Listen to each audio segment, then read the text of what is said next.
Welcome to Kwentong Katip, a podcast series in celebration of 30 years of God's goodness and faithfulness to Victory Katipunan. In this special series, we'll hear powerful testimonies, heart-stirring stories, and reflections on how God has moved in and through our church community. Whether you've been with us from the start or just recently joined the journey, these Katip stories are for you. Let's dive in. This is our pilot episode para sa ating Kwentong Katip. Wow. Yeah! So, most of you alam na yung story of how Victory Katipunan started 30 years ago through a prayer meeting on a campus. No, there are stories like there are 8 people, some would say 9 or 10 people. Basta yung consistent in all those stories ay may kasama silang aso. At itong mga grupo ng mga taong ito, magkakasama sila doing a prayer meeting. No, 30 years ago pa lang, nagsisimula na yung prayer meeting dito sa Victory Katipunan. Long time ago, it was called Victory Quezon City. And now imagine kung nasaan na tayo ngayon, from meeting in between UP Film Institute and College of Music. Now we're having prayer meetings not just here in church, but in different areas, especially in the campuses, no? So praise God for that. And from that point forward, kita naman natin how prayer has been instrumental in what we do. Kaya naman for today's episode, we've invited our student leaders from Ateneo para i-share sa atin yung experience nila, how God used prayer as a way to draw people to Him through what we call as Banig Miracle. Wow, interesting, no? Banig Miracle. I have so many questions related to that. But before that, let's welcome our friends from Ateneo, our mga kasama natin in this pilot episode. Let's welcome Francis, Yusha, and Lawrence. Hey guys! Hello po. Kamusta kayo? Great. Thank you so much for giving us the opportunity to get to know the stories regarding yung prayer meeting na nangyayari sa atin inside Ateneo. But before that, kamusta kayo? How's your week so far? What are you guys doing now? Do you have classes? How are you in general? Kamusta kayo? Hey, Pastor, I'll start muna po. Oh, sige, go ahead. Hello, I'm Francis. Yun nabanggit kanina. So, yung week po naman po so far, kasi since, for context, I'm already just waiting for graduation. Kaya, whoa, come on! Yun po. So, medyo waiting season, tsaka bonding time with friends, and yun nga yung catching up kasi habang wala pang ginagawa. Wala pang ginagawa, meaning wala pang classes. Okay. Yeah. Yun. And you are taking what course? Business management po. Business management. Yan. How about you, Yusha? Hi, Pastor Erwin. Hello. I am a 4th year student taking up AB Interdisciplinary Studies.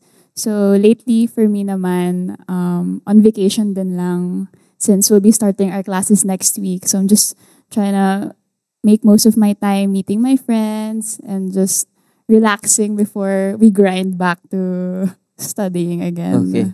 So nice. for me. Interdisciplinary studies. Yes. Okay. How many years is that? Like how many years? 4. 4 years. So you're graduating it also? It is my last year. Oh, wow. Yes. Nice. Hopefully. You'll graduate in Jesus' name. Amen. And of course, we have Lawrence here. Lawrence? Hello. I'm an incoming second year student. I'm currently studying development studies. And since kakatapos lang ng freshman year ko, like, chillax mode lang. Wala akong ginagawa masyado. That's why I accepted this. Okay.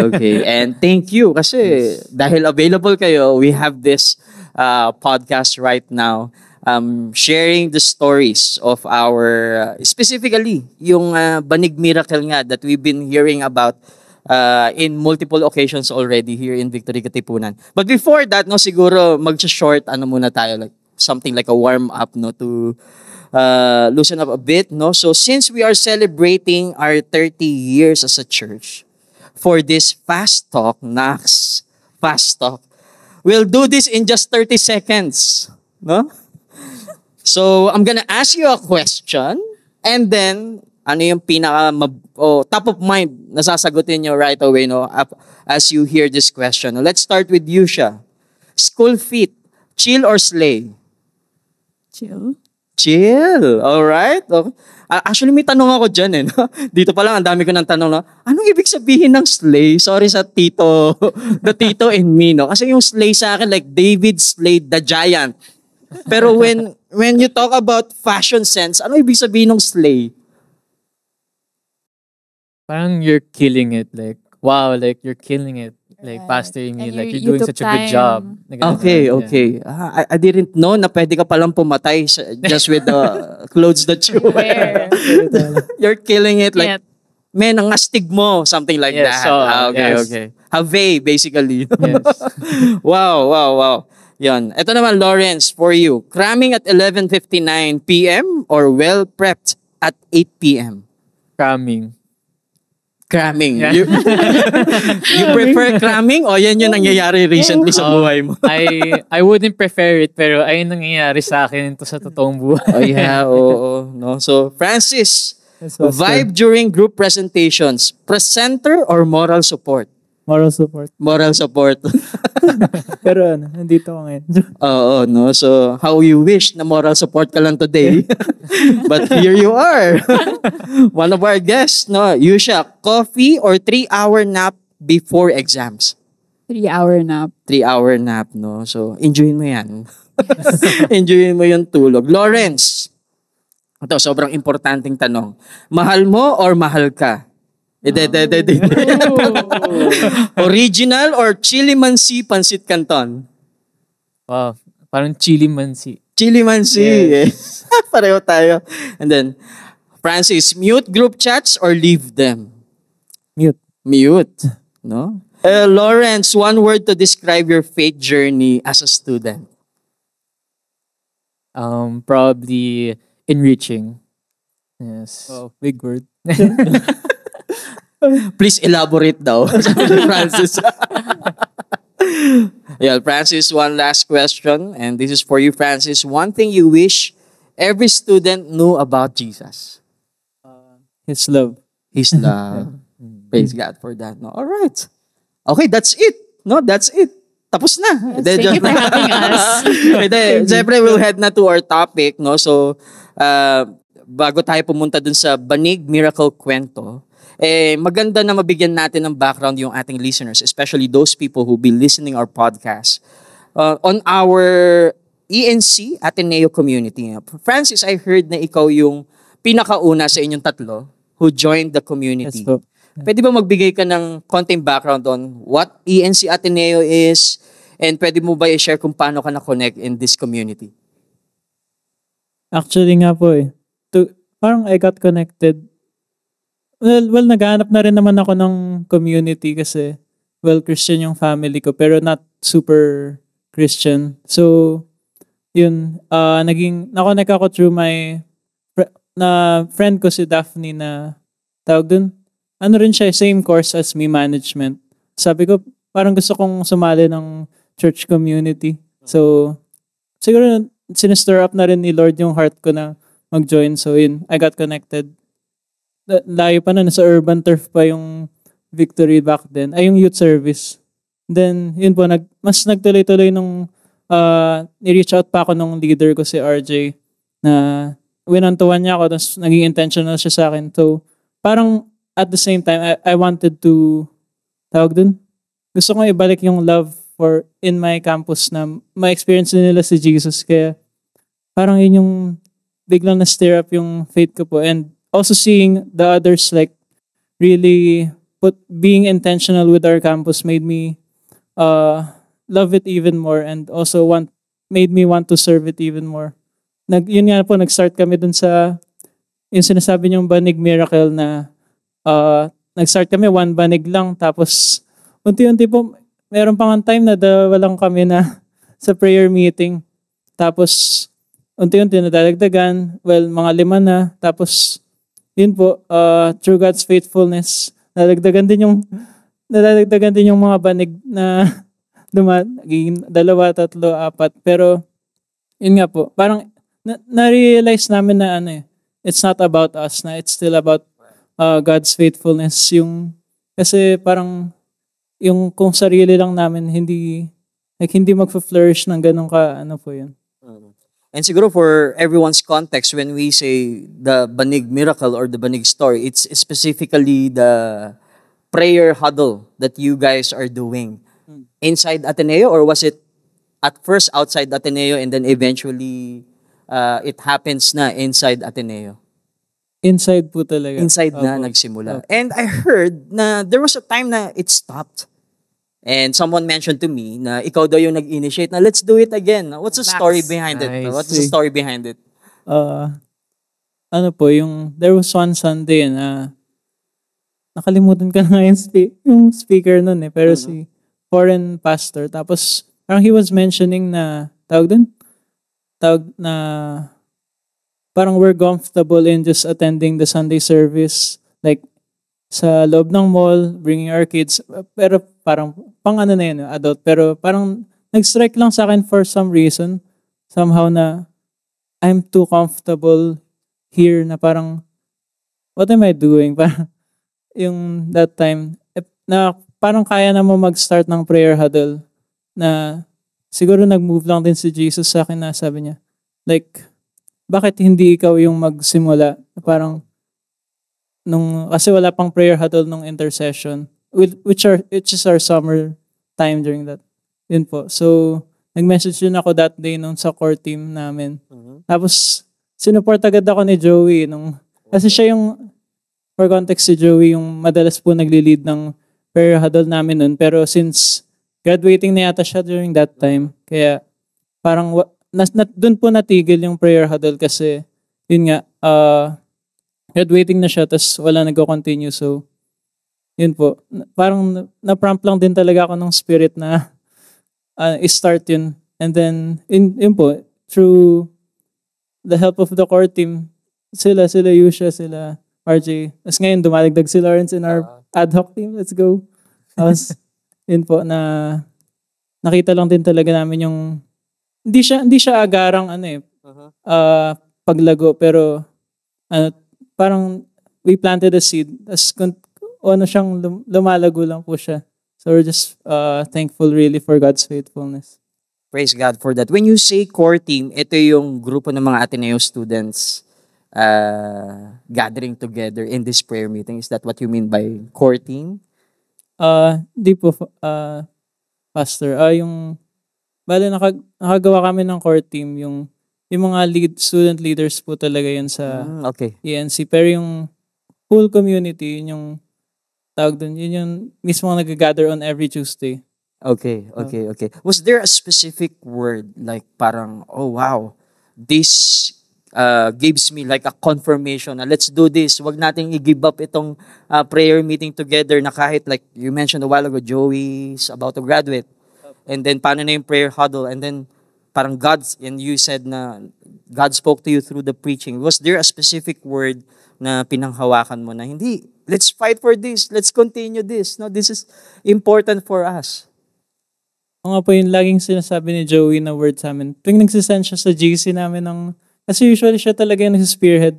Sabi ko, nung una nga parang feel ko na, ako naawa lang ba ako? Pero naawa lang ako na this girl is just sending. Tas parang kahit, grabe yung faith of this woman na parang just sending, yung word na lagi niyang sinesend is Hebrews 10:24-25, yung let us not neglect meeting one another as di ko ganang memorize, as is the habit of some. Pero yun, parang sabi ko, wow, na parang every week ba talaga, parang need ba talaga. Pero nung parang nagbabad ako sa community, parang dun ko na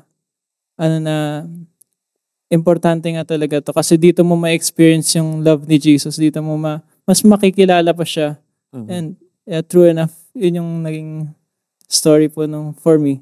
Wow, praise God for that. And thank you for responding dun sa word na nun. And look at it now na ang dami nating mga students na talagang nabibless every time na na-experience nila itong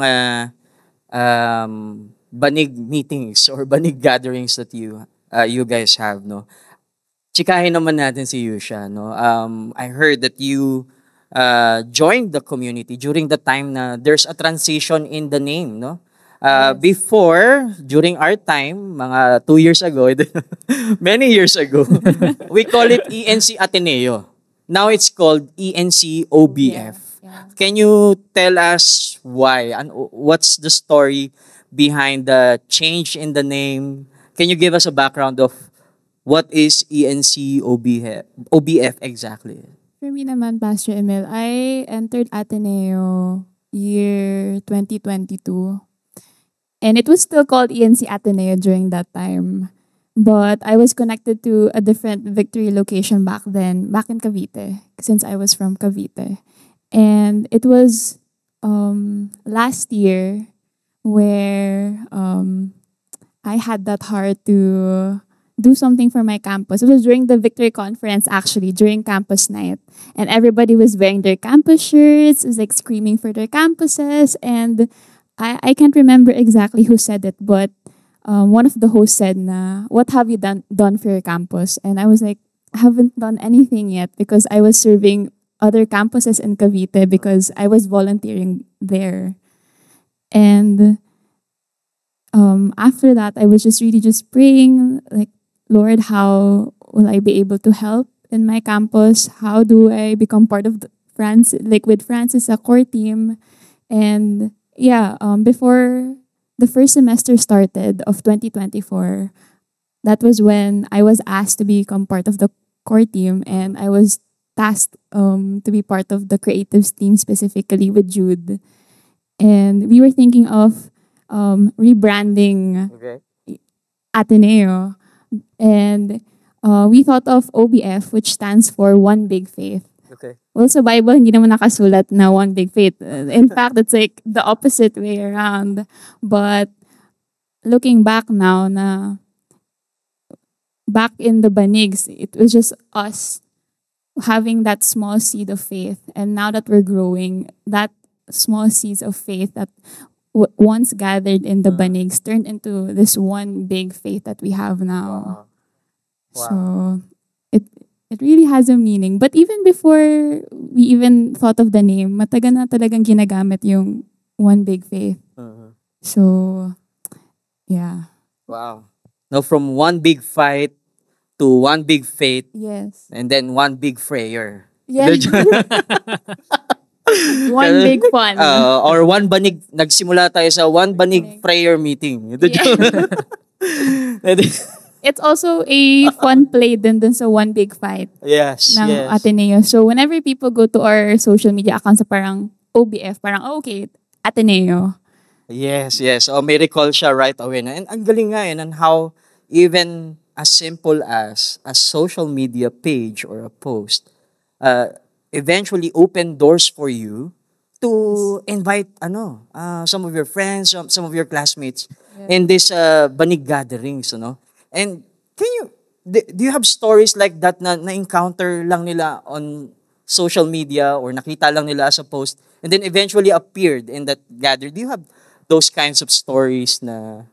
Yes, actually, I handle yung social media Yes, namin. yeah, okay. And so, I'm really surprised na when we first launched our social media, para lang may social media presence. But few weeks after we launched, it got good engagements from people, from the community, and even from our friends since we repost whatever we post. Kasi parang kami-kami lang din sa core team. No? So parang support namin yung social media by reposting, by sending it to GCs and stuff.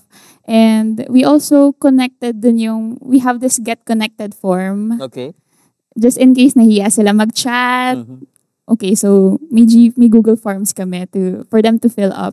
And parang, I think before we had our first big event, may nag-sign up na ng Get Connected form. So talagang, nung nakita ko yun, sabi ko, wow, Lord, parang we just launched our social media, but may harvest na agad.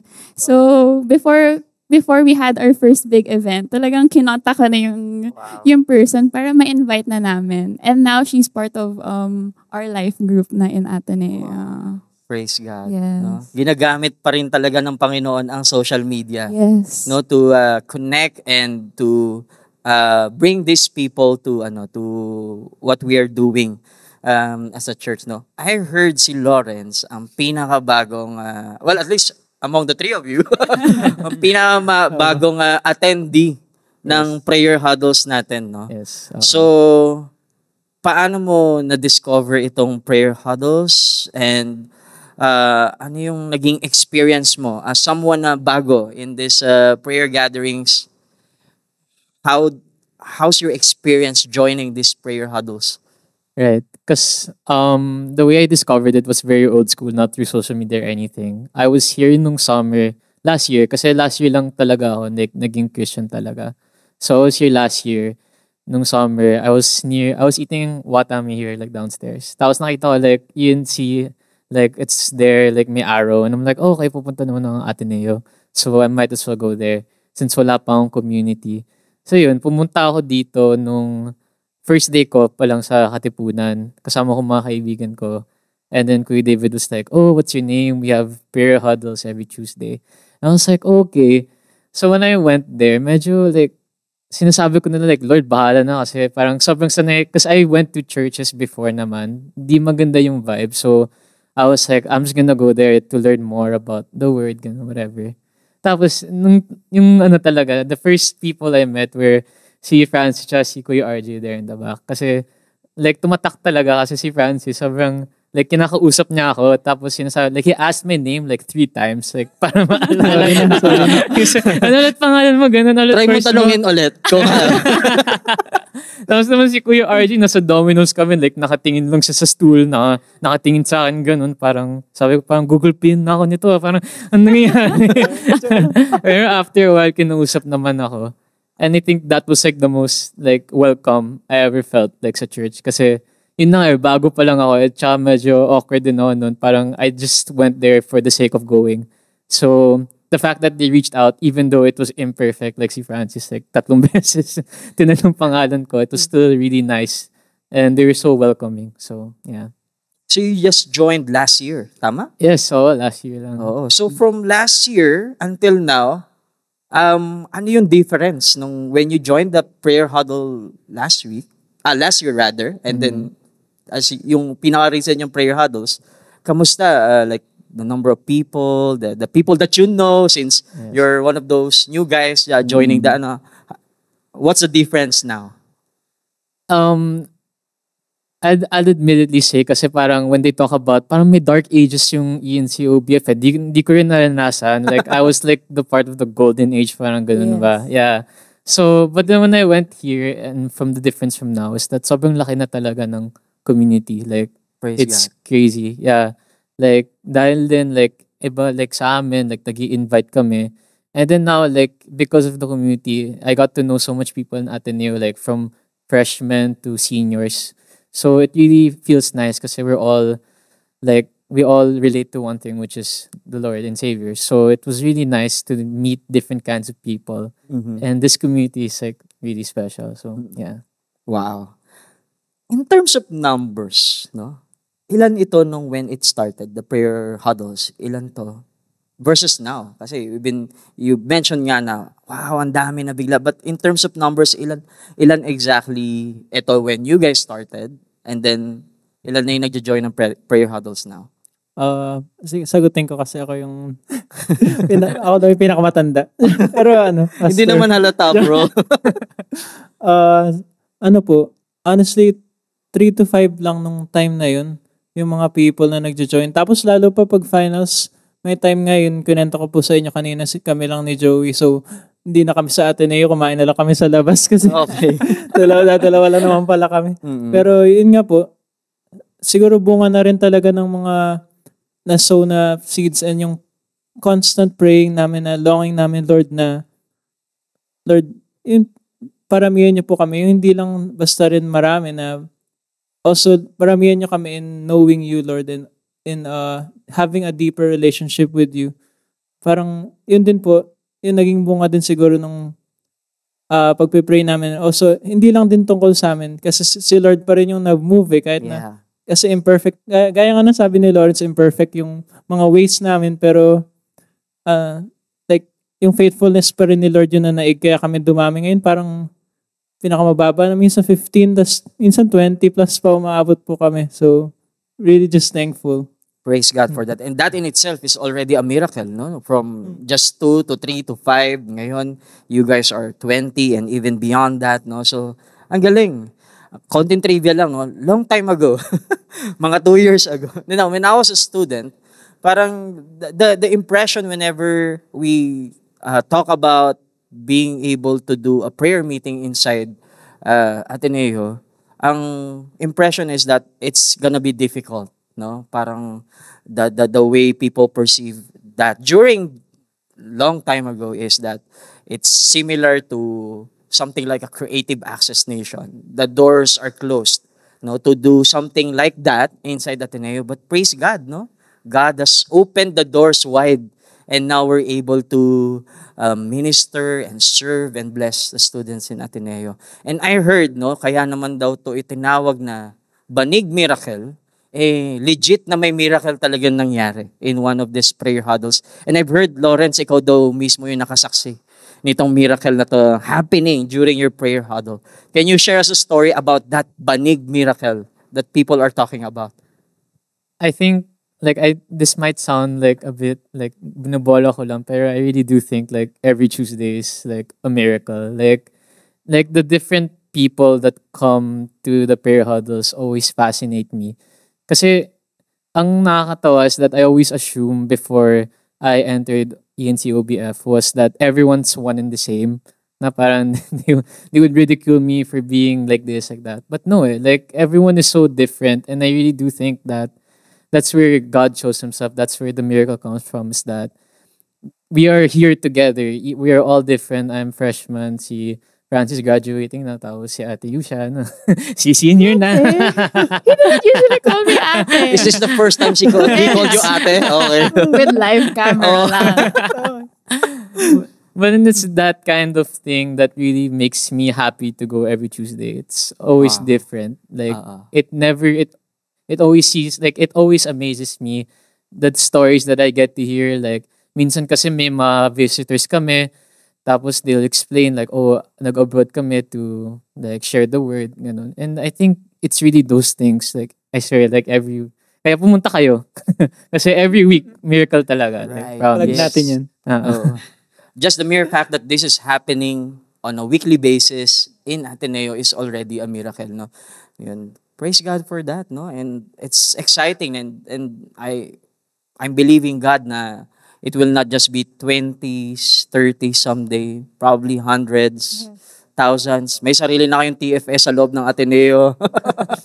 We don't know what God's gonna do. And ang kinaganda naman nito, it's not actually the prayer meeting that did the miracle, but it's actually God doing the miracle in your lives as you gather together, as you continuously not give up or not neglect meeting together. One last question, talking about banig miracles, and I'm sure God's gonna do multiple miracles even after this. Ano yung miracle that you're looking forward to God doing for or inside Ateneo while you guys are still in Ateneo? Ano yung any specific miracles that you're believing God for to happen inside Ateneo? Una na po ako. Siguro, ako, pastor, kahit na graduating na ako, parang I'm still, baka hindi ko na, yung feel ko na hindi ko na ma-experience kasi hindi na ako student, pero yung what I'm believing for ENCOBF na is talagang mas ma-feel pa ng mga tao po yung mga, kahit yung mga nandito na po sa amin na people, like, I feel like hindi siya sa numbers yung mas ma-feel nila yung love talaga ni Lord na just surrounding them, na parang, yun nga, parang niyayakap sila.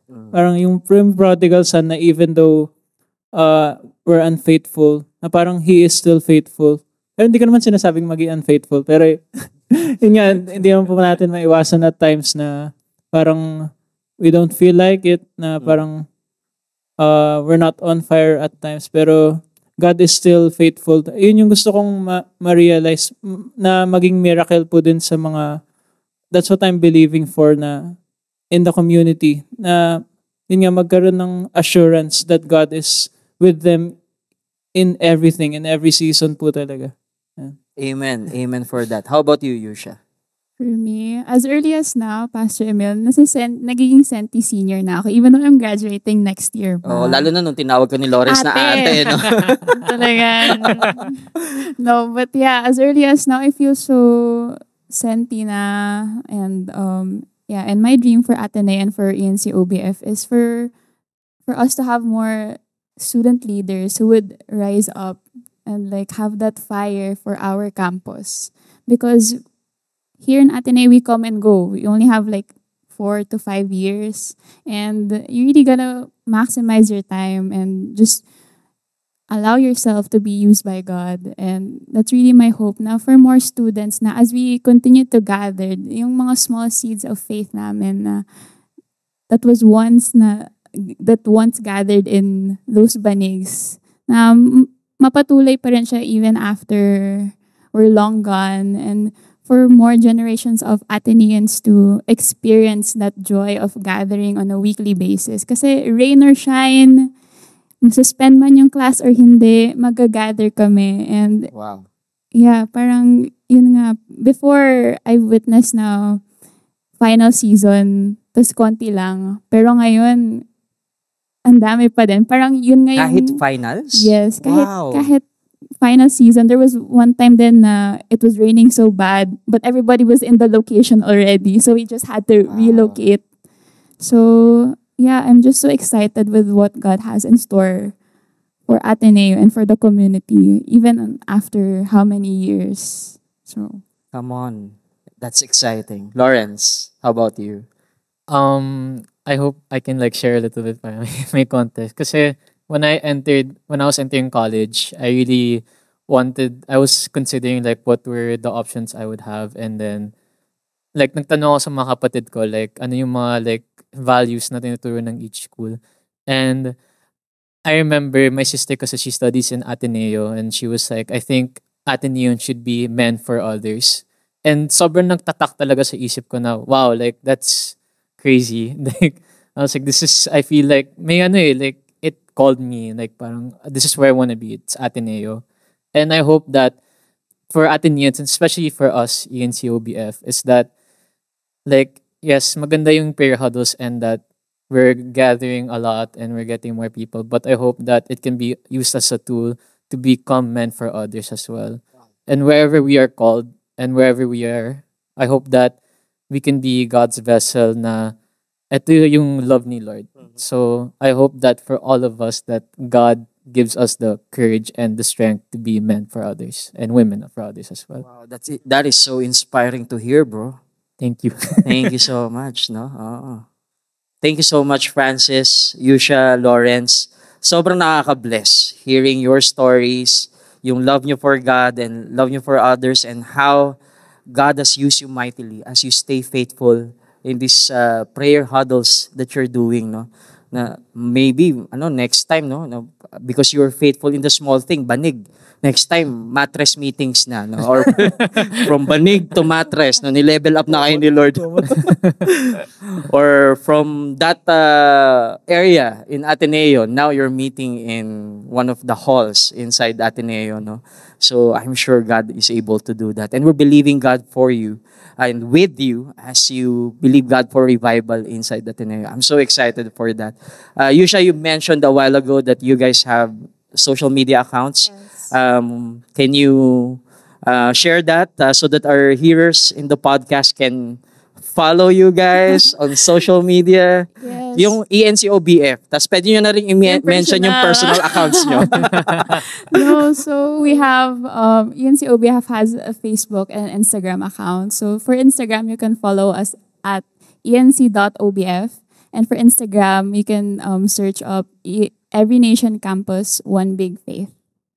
So you can check out whenever we have new posts. And during prayer huddles, we do documentation. Oh, Yeah, nice. so full prod na talaga kami for prayer huddle. Para siyang small TFS na you mentioned a while ago. Yes. As in may worship na, and we document everything that's happening. So Man, that's wild. That's wild. I mean, I can imagine services happening inside Ateneo someday. No? And it all started with you guys being faithful to what God has called you in Ateneo.